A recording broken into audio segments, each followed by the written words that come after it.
Why having Trevor Story back in 2026 is a necessity for the Boston Red Sox.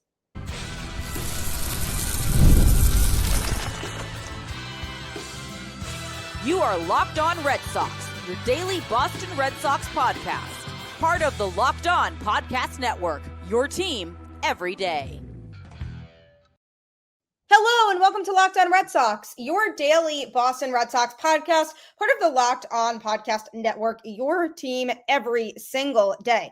I'm your host, Gabby Maljanian, former ESPN social media associate and currently the host of the Boston Balling podcast as well. And I'm here to bring you the latest in all things Boston Red Sox, Monday through Friday straight to your favorite podcast feed. And the best part, it's free. So make sure you continue to tune in because Locked On is here for you every single day.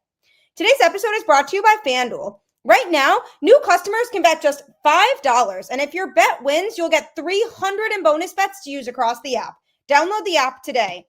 If that sounds intriguing to you, make sure you tune in because I'm going to be telling you a little bit more about that later on today's show. But the Red Sox season, unfortunately, came to an end in the wild card round of the playoffs. And this was a season that came with a lot of positives and also a lot of negatives. And on today's show, I'm going to be going over both of those positives and negatives that we saw in the 2025 season and what the biggest offseason priorities are for this Boston Red Sox team. So a lot of people had mixed feelings about this team going into the season. There were people who were saying they were going to finish in last place in their division, not even come close to making the playoffs, maybe finish under 500. There were others who said, if this team is at full strength, it can be a World Series roster. So there were lots of mixed emotions going into the season. And the biggest turning point of the Red Sox season in 2025 was when they traded Rafael Devers. Whether you agreed with the trade or not at the time, it really proved to set the tone for what this team's identity was going to be moving forward.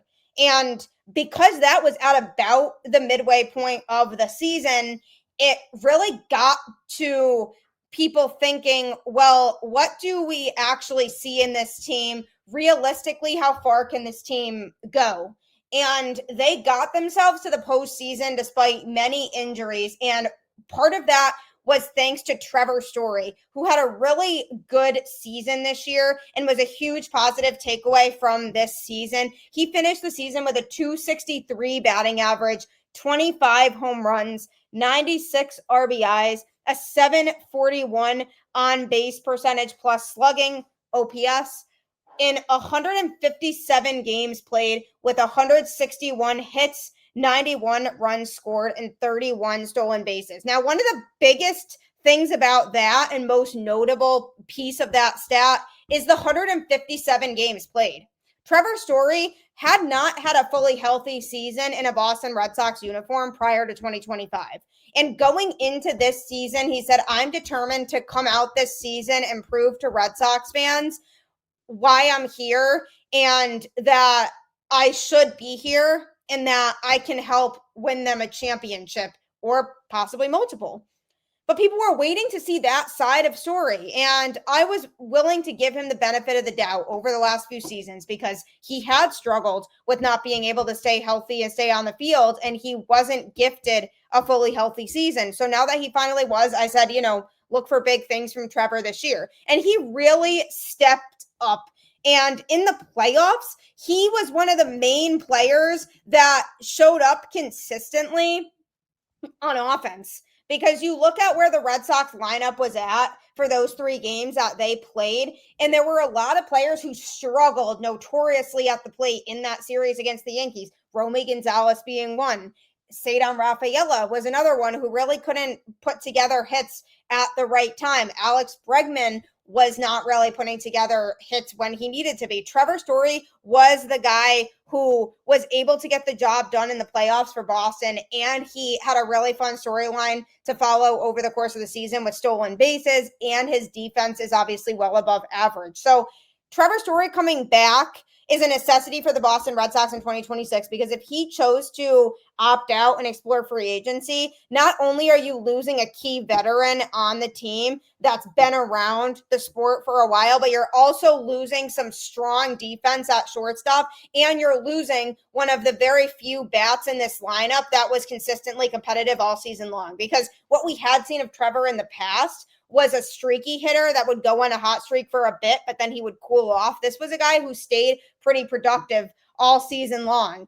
And if you lose that this offseason, then you're taking a huge step back offensively. So Trevor Story coming back would set the tone for a lot of what 2026 could look like, because when the Red Sox are formulating their off-season needs, if Trevor Story were to leave, now they have to figure out whether they fully trust Marcelo Meyer 100% to take over as the everyday shortstop. Is he going to be healthy, first of all? And if he is healthy, is he going to be able to help fill the void that is left with Trevor Story leaving? So it leaves a lot of questions, and again, relies on young players to really step up. This Red Sox team in 2025 have a good balance of veterans and young players that were still learning their role within the team and navigating their career in Major League Baseball. And Trevor Story was one of the players who helped provide that balance. So having Trevor Story here provided so much value for this team, and you're looking at a complete new outlook on 2026 if he decides to walk in, not opt in and go to free agency. Now, the likelihood of him staying, I think, is high, because he has said multiple times that he wants to be in Boston for a long time and he enjoys playing here. So we'll see how much that rings true depending on the decision he makes. But there is some skepticism about it because of how good of a season he had, that if he may go out and try to get more money this offseason. So that's going to determine a lot about how the Red Sox move as this offseason progresses. So Trevor Story certainly was one of the biggest positive takeaways from this season. Another positive takeaway, I would say, is obviously how productive Garrett Crochet was. He is a true number one starter that you can have in this rotation now for a long time and continue to build around. He is going to be the guy who's going to get you a lot of wins, both in the regular season and in the postseason. So if you have that true number one in Garrett Crochet at the top of the rotation, now you can figure out the rest of the pieces to go around him in the rotation. And if you have a guy like Crochet up there, you know for a fact, okay, we are going to have a guy that's going to go out there and take care of business for us. And it's a great feeling because the Red Sox haven't had a guy like that in a long time as that true number one starting pitcher. And now they have that in Crochet. So now they can look back on that and say, wow, no regrets with that trade. He gave us everything that we needed in 2025, and we just expect that to continue moving forward into 2026 and beyond. So it goes without saying how much of a positive that was this season. The Red Sox bullpen as a whole was certainly a positive takeaway from 2025. Craig Breslow made some key moves to improve that bullpen going into this season by bringing in Aroldis Chapman, who people knew obviously has had a really decorative career as a closer in Major League Baseball, but nobody expected him to have as dominant of a season as he had. And I certainly was skeptical about him coming in, because I said, how reliable is he really going to be at this point in his career? But he came out there and he was lights out as a closer for this Boston Red Sox team. That's another thing that they can take pride in, as well as the fact that they brought in Justin Wilson, who was able to pitch in high leverage situations for this Red Sox team out of the pen, to go along with Garrett Whitlock, who also had a good season out of the pen because he was finally healthy and the Red Sox didn't try to force him into being a starter in 2025. He was able to thrive where he belongs, which was out of the pen. So he was another high leverage arm that the Red Sox were able to utilize really consistently. Even the acquisition of Steven Matz at the trade deadline, he was also a reliable option out of the pen, along with Brennan Bernardino, who ended up getting injured at the end of the season and missed the last few weeks of it. But you had a collection of guys out of the bullpen that were really reliable, and it led to the Red Sox statistically having the best bullpen in the American League and second best bullpen in all of baseball. That was a highlight of the season this year. The bullpen was able to win the Red Sox lots of close games, and it helped a lot with this team landing a spot in the playoffs. So certainly a big positive takeaway from this season. Lucas Giolito, a really pleasant surprise. Somebody who I would say was 100% a positive takeaway from 2025. Nobody thought Lucas Giolito was going to be as dominant as he was, and he truly showed a lot of his dominance when he was pitching at Fenway, which was really beneficial, obviously, since the Red Sox play more of their games there than anywhere else, so you want to feel comfortable at your home ballpark, and he was shoving this season. It's unfortunate that he missed the end of the season due to some elbow issues and wasn't able to play in the wild card series for the Red Sox. But the way he performed in 2025 was to the value of a true number 2 or number 3 starting pitcher. Now, when he was on and was giving his best, definitely number 2 material. When he wasn't on, I would definitely say more of a number 3. So he was kind of in between the two, but certainly gave the Red Sox a lot more than what they were expecting with him. And that was certainly a positive takeaway that the Red Sox had from the 2025 season as well. And obviously, the biggest one, Roman Anthony, and just the emergence of the special talent that he is after grinding for so long in Worcester, seeing his good friends Christian Campbell and Marcelo Meyer get their opportunities, and he was still in Worcester. So to see his dream come true and him to get the call up to the Red Sox and him to turn into the Red Sox leadoff hitter, making things happen, being one of the team's most consistent hitters in the last few months of the season, making things really exciting for the Red Sox. Once they called Roman Anthony up, they started winning lots of baseball games. And it's not coincidental that the offense struggled again once he got hurt. He really set the tone for the chemistry of what this offense was. And it really is indicative of the type of future that this Boston Red Sox team can have with the emergence of a guy like Roman Anthony. Marcelo Meyer, who was playing very plus defense before he got hurt, definitely does need to show some improvements at the plate, along with Roman Anthony, who struggles a lot against lefties and he struggles on certain off-speed pitches, but that will come over time. They were just rookies and they know what they have to work on, but the emergence of guys like that was really exciting for this Red Sox team, as well as Cedar Rafaela, who certainly took a step forward at the plate from what we saw from him in 2024. He's still a streaky hitter, still goes on really cold streaks and really hot streaks, but overall, he performed a lot better offensively than he did the year prior, and that's really exciting to think about for the future. So lots of exciting takeaways and positives from the season, but coming up, I'm going to be going over some negative takeaways that the Red Sox can think about and keep in mind as they head into what should hopefully be a productive offseason. The NFL season is here, and FanDuel has an offer you don't want to miss. Right now, new customers can bet just $5 and get $300 in bonus bets if you win. That's right. Pick a bet, put down $5, and if it hits, you'll unlock $300 in bonus bets to use across the app. Whether you're a casual fan or love diving into the stats, FanDuel makes the game day experience so much better. So what are you waiting for? Visit FanDuel.com to download the FanDuel app today and get started. FanDuel is great because it really means it when it says you can win lots of money, lots of chances to double or triple your money if your bets hit. You can bet on all kinds of different sports. So if you want to change your luck and start winning some side cash while watching sports, download FanDuel today.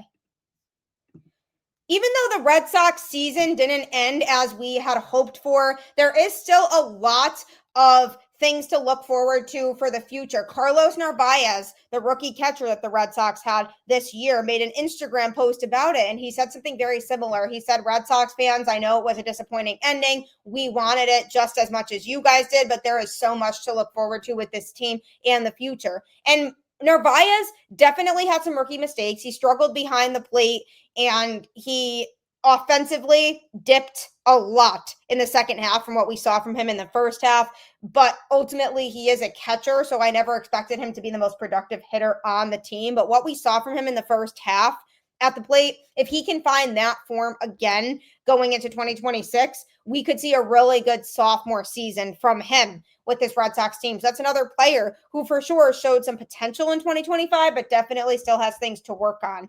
But there unfortunately were some negatives from this season and frustrations that we saw. One of those in particular being injuries, just injury after injury piling up for the Red Sox. Tristan Casas going down in early May and then ending up missing the rest of the season was obviously a huge disappointment. The Red Sox first base situation was then left up in the air. And then they brought in Abraham Toro to platoon at first base, and he performed. He was the guy who offensively was really productive for the Red Sox when they called him up from AAA. Another positive takeaway from this season, an unexpected one, was he was kind of holding down the fort there with Romy Gonzalez also playing first base, and things were kind of going well for a while. The Red Sox were able to tread water with those two guys platooning, but then eventually that wasn't working out. So then they ended up eventually picking up Nathaniel Lau to play first base. He also wasn't overly productive, was only with the Red Sox for the last couple months of the season, but didn't put together a lot of standout at-bats. But that was kind of what the Red Sox settled for, because another big negative takeaway from the season was the lack of major moves made by the Red Sox at the trade deadline. They traded Rafael Devers in June. And then Craig Breslow and Sam Kennedy went on record and said, after they traded Devers, this doesn't mean we're waving the white flag on the 2025 season. Straight up, that was word for word what was said. So in our heads, people thought, okay, that means they're probably going to make more moves to improve the team. They just felt like this was necessary because maybe they felt like he was a locker room cancer and it would be best to move on from him. Okay, if that was a thought process, fine. So I went into the trade deadline expecting the Red Sox to make a lot more moves, and ultimately the lack of moves was incredibly disappointing. It held them back. This team had so much more potential if the right moves were made at the trade deadline. For example, the biggest move they made at the trade deadline was acquiring starting pitcher Dustin May from the Dodgers, because the Red Sox did need starting pitching, but they needed a more competitive starting pitcher than that. They needed a true number 2 starter. And the problem was, I don't think Craig Breslow was willing to go all out at the trade deadline. And part of that could have been because the front office still wasn't sure if they really believed in this team. So they didn't want to feel like they were overpaying for guys at the deadline. But the reality is Dustin May was never going to come in here and be a number 2 starter. If anything, he was going to be a 4 or 5 starter. And that's exactly what he was early on. He struggled. He was not pitching well out of the rotation, went on the IL and was injured the rest of the season. So that was obviously disappointing because the Red Sox had to give up a couple of key prospects to get him in Boston. Then they acquired Steven Matz, who sure was a good boost to the bullpen. I will give them that. But they also blatantly needed a first baseman because the platooning thing of Romy and Toro was only going to get them so far. And it was pretty obvious that you couldn't really go into the postseason with a platoon at that position. They needed to go out and get a true first baseman, and that's something that they failed to do. So then they tried to make it work by picking up Nathaniel Lau when he had been DFA'd. I mean, that was just such a bad approach to the deadline. There were blatant holes that weren't addressed, and it really felt like a damper on this Red Sox team. They kept fighting, they kept winning games, they got themselves into the playoffs, but you almost wonder what would have been or could have been if Breslow decided to be more aggressive at the trade deadline. And this is seemingly a pattern with Craig Breslow. He has big off seasons, but then kind of stands pat at the trade deadline or just doesn't make a lot of big moves. And if that's his forte, then that means that there's even added pressure on him to make big moves this offseason to really push this team over the edge, because they definitely have the potential, as we saw, but it's hard to not wonder what could have been if they really went all out and had a big trade deadline. And it's also interesting to think about what was going through their heads if they thought, oh, we don't really believe in this team. This team's not going to make a run this year anyway, so why overpay for guys at the deadline when we can just try to get guys in the offseason when they'll be cheaper? That could have been the thought process. Or on the flip side, the thought process at the trade deadline could have been, we don't want to take away the chemistry that this team has right now, so we don't really want to move any of our major league current players that are on the roster contributing every day, because we don't want to throw things off. So it could have been either one of those, but the disappointing deadline was definitely a negative takeaway from this Red Sox season. I would say another thing in general that was a negative takeaway as a whole that we think about when we talk about the overarching team and where this Red Sox team is at right now is just its lack of fundamentals. I mean, the Red Sox over the last few years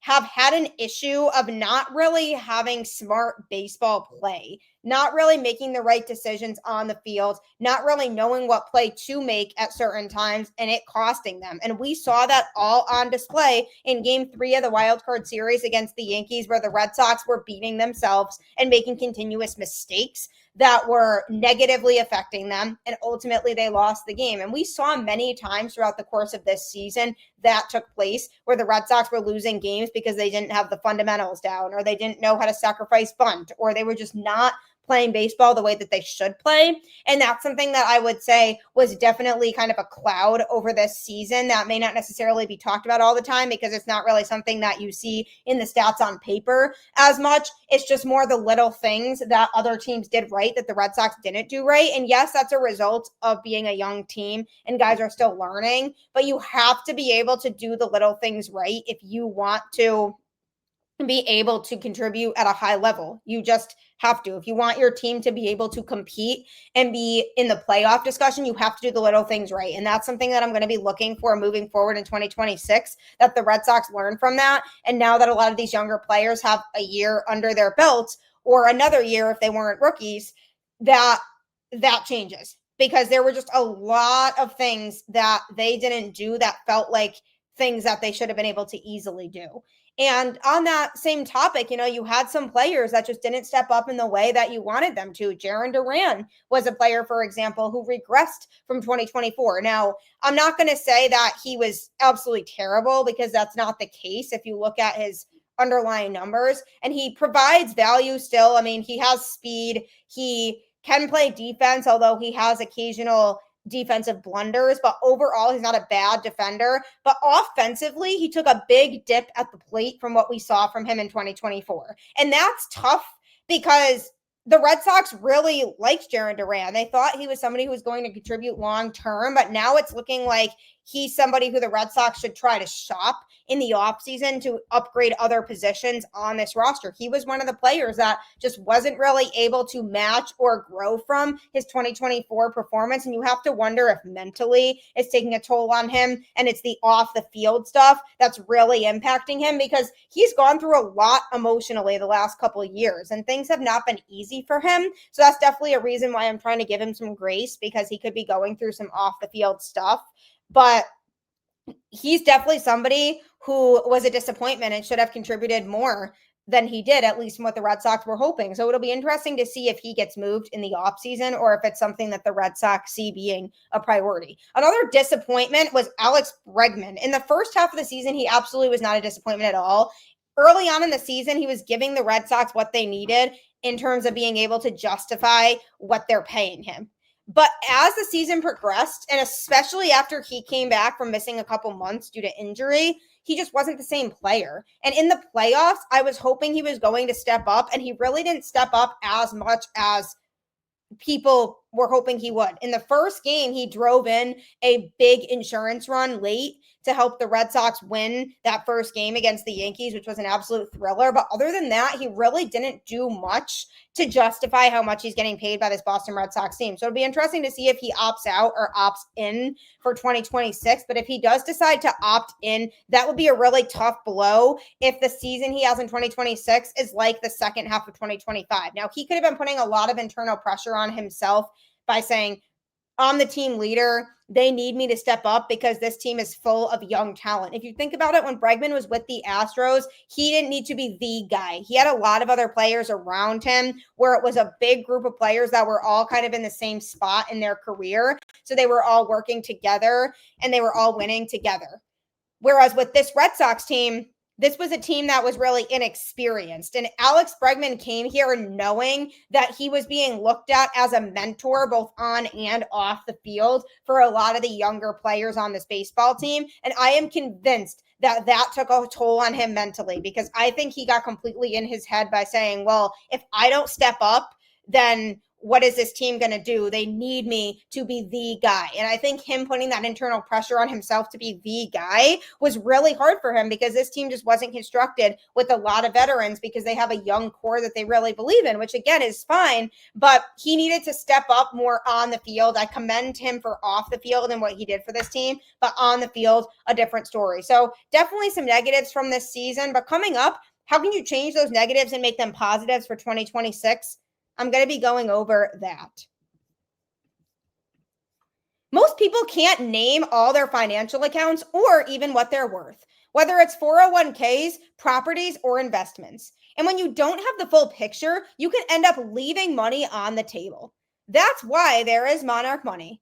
It's an all-in-one personal finance tool that brings your entire financial life together in one clean, easy-to-use interface on your laptop or your phone.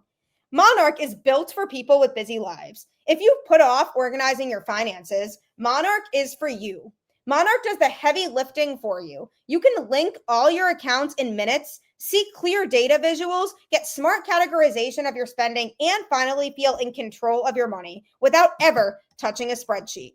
I love Monarch Money because it helped me to weed out a lot of unnecessary streaming subscriptions that I was paying for without realizing, and it's truly made a difference in my spending habits, so it can save your life as well. Don't let financial opportunities slip through the cracks. Use code LOCKEDONMLB at monarchmoney.com in your browser for half off your first year. That's 50% off your first year at monarchmoney.com with code LOCKEDONMLB. Make sure that you download that because it really will help you save money and make you pick up on things you didn't even know that you were spending money on. Even though it's now the off season for Red Sox baseball, it's an off season we can go into feeling optimistic for the first time in a while because the Red Sox made the postseason in 2025, and 17 players on their postseason roster had zero postseason experience heading into it. So this is an offseason where we can think positively because not only did those guys now get exposure to the postseason, but it also showed the Red Sox front office that there's a lot of potential moving forward with this group. And it's just a matter of making the right moves to add to them so that they in 2026 can be an even deeper and even more competitive team, because this roster had a lot of guys on offense who just weren't able to hit in big moments. And that's what they need when it comes to the offense in 2026. They need one or two big bats to add to that lineup to really give it some more oomph and boost the lineup. Kyle Schwarber is going to be a free agent. He could be a great choice for the Red Sox to pursue. Pete Alonso, similar situation, going to be a free agent. A player the Red Sox absolutely 100% should go after regardless because their first base situation is up in the air right now, not really knowing what's going on with Tristan Casas, where he's going to be next year. And even if he comes back next year, is he going to be 100%? So lots of questions there when it comes to Casas and it comes to the Red Sox first base situation in general. So that's something they should be doing anyway, is hardcore pursuing Pete Alonso as a big move that they could make, because they do need one or two more bats in this lineup. And they need power. The Red Sox didn't have a lot of guys who could hit home runs consistently. And we've seen it on display. The Blue Jays, when they're playing the Yankees, I mean, the Blue Jays have hit lots of home runs in the first two games of the series against New York, which has allowed them to pile on runs. You need to be able to manufacture runs, which is certainly something the Red Sox do well. But in order to be good pitching, you also need to balance that out with being able to hit the long ball. And that's something the Red Sox as a lineup lacked in 2025. So they need to get more power in the lineup in 2026. Pursue Schwarber, pursue Alonso, see what's up with both of them. Ideally, you could bring both of them in. And Alonso could play first base and Schwarber could DH. And then you figure out what to do with Yoshida after, which Yoshida did have a big postseason. He went on a tear in the last couple of weeks of the season, so props to him for that. Definitely a positive takeaway there. But overall, he's not as reliable, or wouldn't be a guy that I'd prefer in the lineup every day over Kyle Schwarber. So definitely try to upgrade the lineup in that way. And you have to get a number 2 starting pitcher. I don't know how I can emphasize that enough. The Red Sox are in a spot right now where Garrett Crochet is a great number 1.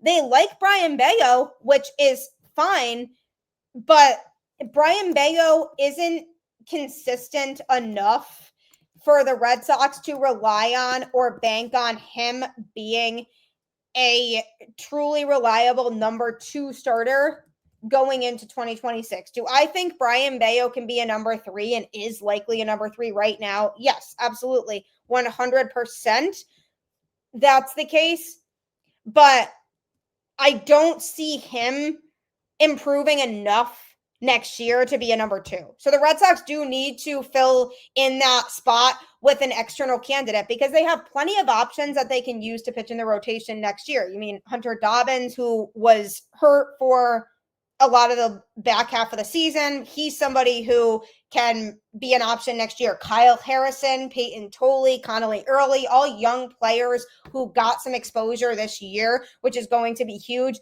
They can all be options in the rotation, but they need to have a reliable number 2, because then you can go Garrett Crochet, external option for the number 2 starter, Brian Bayo as the number 3, and then you kind of play around with things. Do they want to bring Lucas Giolito back? Do they think he's going to have a similar season to what he had in 2025? I'm not banking on that either. I'm banking on him maybe regressing. So then you want to compensate for that. Then maybe you slot in Harrison and Dobbins or something like that, or Harrison and early or Dobbins and early, any combination of that. And then the other guys throw in the pen. It kind of just depends on that, because I truly do feel like Brian Bayo, based on how he pitched in 2025, is certainly a strong number 3, but he's not a number 2 yet. So a number 2 starting pitcher is definitely a priority this offseason. So the storyline of the offseason, figure out what's going to go on with Bregman and Story. Are they going to opt out or opt in for 2026? Whatever they decide, then they have to start building the rest of their offseason around that. But be aggressive. Go after a number 2 starter. Strengthen your lineup to get 1 or 2 power bats in there. And you're looking at a team that has a shot going into 2026. Spend money just like you did when you signed Bregman and when you extended Garrett Crochet. Don't be afraid to do that, because this is a team that now has that playoff exposure, showed the potential. Now add to that potential and let them take off. So I'm excited about the offseason and excited to see what the Red Sox do, but hopefully they don't disappoint us and have an underwhelming offseason, because that would just be super disappointing. And I feel like there's so much potential with this team. So I do really appreciate you tuning into Locked On Red Sox and making it your first listen of every single day. Locked On MLB Game Night is still taking place every single night, because they will be doing that show all the way up until a World Series champion is crowned. Get local analysis on a national scale. Find MLB Game Night on Locked On MLB on YouTube or wherever you listen to podcasts. It's a great show, I promise. Make sure you check that out next. And as always, keep the faith. Go Red Sox, and I'll catch you on the flip side.